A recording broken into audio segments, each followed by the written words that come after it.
Travel Cambodia with me unplugged. No internet, no data, no planning. We're taking it back to old school backpacking. Today is day 8 and we are out on this beautiful lake. Good morning. We are heading out now, going to some waterfalls and some lakes and some gem mining.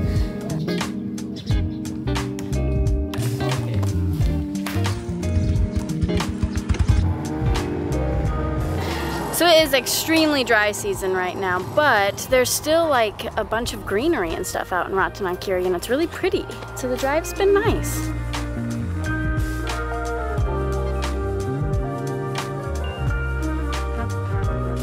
First stop today is at gem mines, which I had no idea like what to expect, but we're literally in a rubber plantation. And they just dig these massive holes going so far down to the ground looking for gems. And then they sell them to any tourists coming through here or like in town. Oh wow!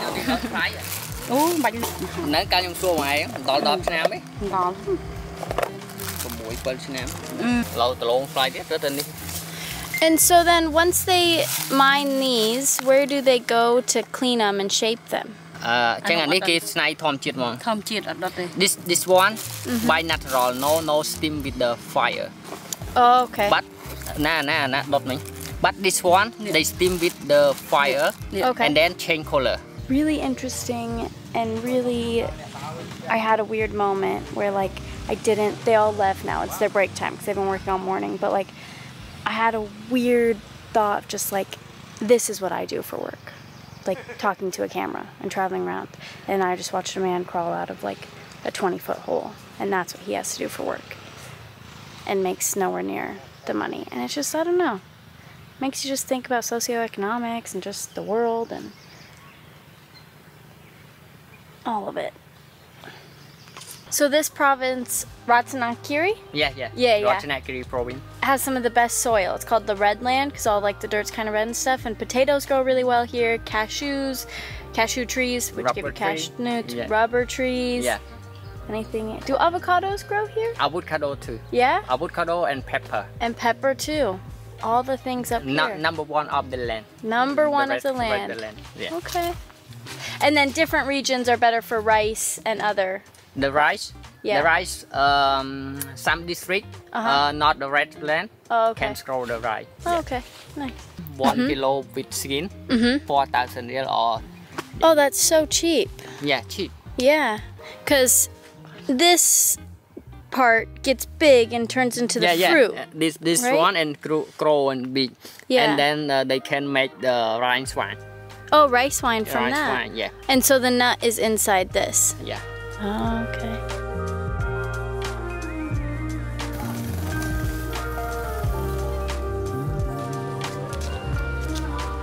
And so part of today's adventure is not totally knowing what's happening or like what we're doing next. So our next stop is a lake.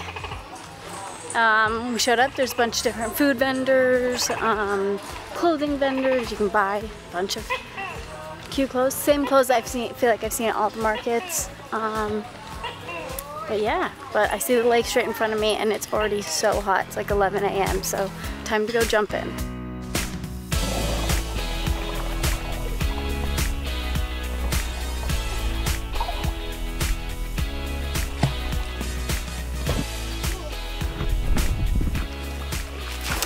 I'm really enjoying it here. It's so, just like part of it is peaceful and nice, but then the other part of it's like fun and adventurous, and it's just all locals and kids just like running and jumping and playing and swimming out in the water. I feel like I could just spend all day here. And if you definitely don't want to be doing a full tour, you could just like rent a scooter or just hire a driver to like bring you out here and just come and spend the day. They've got a bunch of different hammocks that you can chill out in. There's a bunch of different restaurants. You can get some food.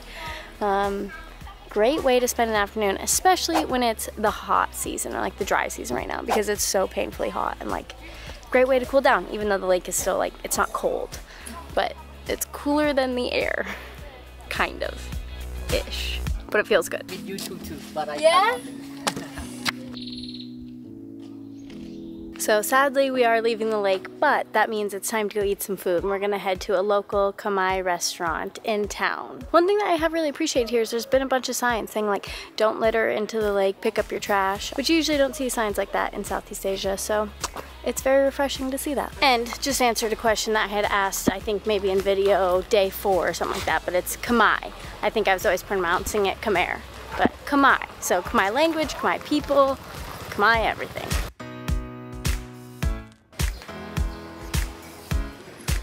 So the other day I tried beef lok lok for the first time.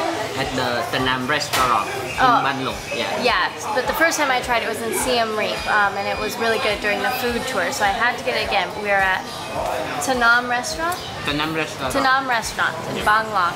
About to try it. We had to first make up the sauce. It looks delicious, so time to dig in. That was absolutely delicious, and now time to go work it off by hiking to a waterfall. There is absolutely no waterfall. I mean, I guess I don't know that because I'm not paying to go into it.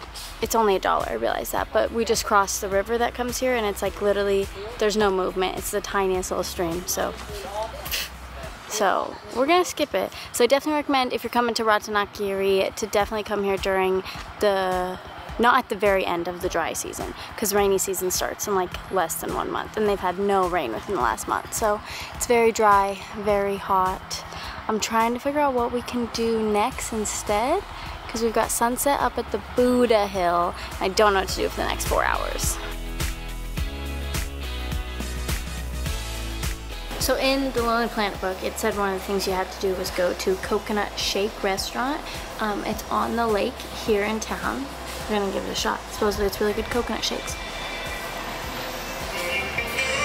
That's really good. That's definitely worth checking out when you come to Ban Long.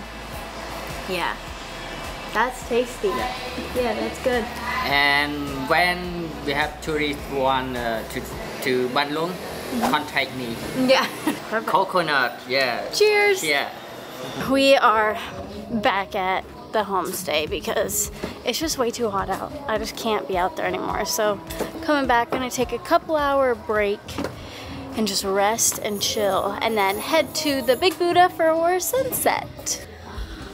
Oh my goodness, that cold shower felt so good. But when I say cold, I just mean like room temperature, like not hot. Don't come to Ratanakiri in April.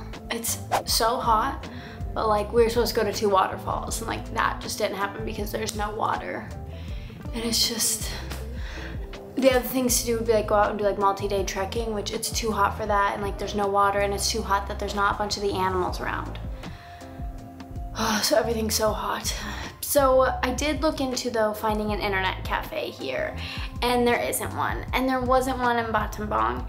And I'm kind of at the point now, though, where like I actually have to have internet because I need to check and see if my Vietnam visa, e-visa, came through.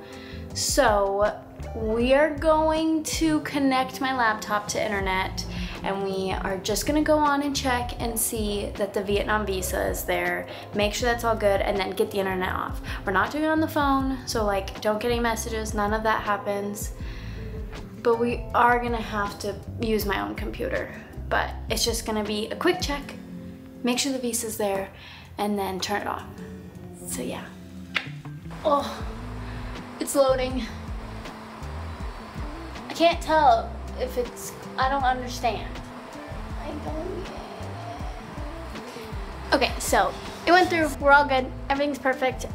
Which I mean, I had a feeling it would be, but I've heard some people have like issues, like if one little thing is wrong or something, like, I don't know. But I've applied for a Vietnam visa before last year, and it was fine and easy. But people like freaked me out this time. They're like, oh, this, that, that. It's fine. Just don't be a moron. Just kidding. I'm sure those people actually were like very intelligent people and just made one small mistake. Okay, anyways, okay, time to turn the computer off. Oh, I need to email my mom first and just tell her I love her and I'm alive. But then, turning it off. And if you're wondering why I'm still in a towel after it's been like 30 minutes from my shower, is because I'm probably gonna have to shower again because I've been sweating again just while sitting here in front of the fan. Like, it's just hot. It's taking literally all of my mental strength right now to put clothes on and then to come outside so we can go see sunset. It's gonna be pretty, but it's just so hot.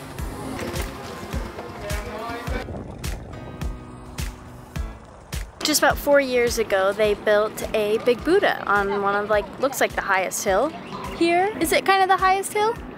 Yeah. Yeah, it's like, looks like it's like the tallest hill. So it's a great place for sunset. Looks like they're still kind of working on some of the Buddha stuff. Like, you can see all the different, like, regions of Ban Long. And yeah, so we're gonna sit here, hang out, and watch sunset.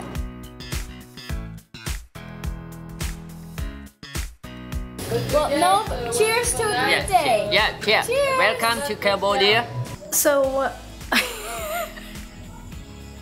okay, so my mom is like the world's biggest worry freak. Like, I get every mom worries, like she really, really worries. So she was not a huge fan of me doing this whole like 2 weeks not talking to, or like no internet thing. The one thing she said, which is so funny because she never says anything like this, but the one thing she said was, don't go into any strangers' homes. Like, if you get invited into somebody's home, like, don't go.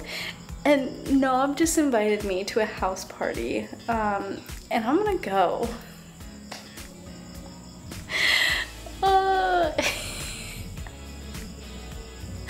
Okay. Yeah. She's gonna die. She's gonna die, but she won't know about it for another like 6 days, so it doesn't really matter. But he's the sweetest guy. He's the best. So yeah, we're gonna go hang out with him. Gonna go party with some Cambodians. I'm excited. Welcome to Cambodia. Yeah. Chul Mui. Chul Mui.